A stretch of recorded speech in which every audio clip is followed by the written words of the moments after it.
Galactic Journey, January 19th, 1959. Par for the course, February 1959, Astounding.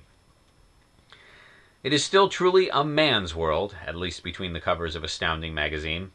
I recognize that we live in a culture where men aren't allowed to take cooking or shorthand classes. These are women's topics, after all. But I'd like to think that science fiction writers are more progressive. Perhaps I'm the one who's wrong, however. Maybe women will remain separate but equal into the foreseeable future. Where was I?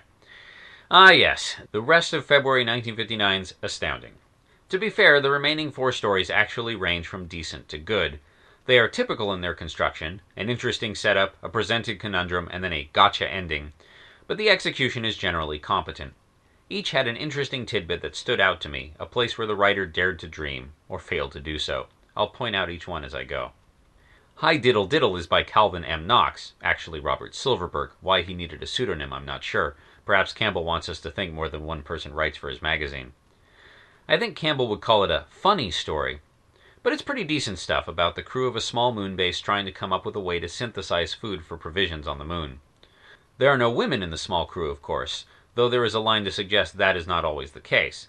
And of course, everybody smokes, even on the moon, where air is presumably at a premium. What I found compelling was Silverberg's conjecture that by 1995 there would be 8 moon bases, 3 American, 3 Soviet, 1 Chinese, and 1 Indian. Moreover, by then, the Cold War will have thawed considerably.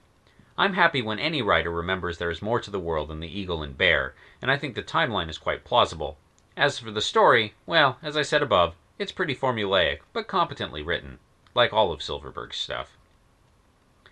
So far as I can tell, Peter Bailey, author of the next story, Accidental Death, has not written anything else. That would set up alarm bells that he's somebody's pseudonym, but none of my reliable sources can tell me if that truly be the case. In any event, Bailey's tale is of Earth's first interstellar ship, and the first contact it makes with a race of creatures that possess the ability to adversely affect probability. A jinx race, if you will. Not a bad story, but the part that stuck out to me is when the protagonist, dictating his last thoughts for posterity, suggests that his memoir would make big news if someone could get it to a radio station or a newspaper office. Bailey's story takes place in a future with starships, but media is stuck in 1940. It just goes to show that science fiction writers need be careful to avoid the intrusion of current, or even latter-day items and technologies, lest they kill the verisimilitude. Frank Herbert is a newish writer. His missing link is nothing special. A Terran spacer is involved in first contact with an alien race with delusions of superiority. The Earther soon puts the alien in its place with good old Terran ingenuity. Lest I forget what magazine I'm reading. Finally, The Professional Touch by Leonard Lockhart, actually the duo Charles L. Harness and Theodore L. Thomas, is a fascinating satirical piece on patent law and its many current deficiencies.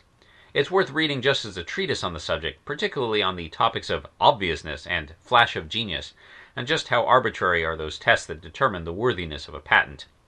All told, 3 stars. Nothing terribly offensive, nothing strikingly original. I'm looking forward to further installments of the Leinster series, though. The original written article, linked stories, and images can be found at galacticjourney.org by Gideon Marcus.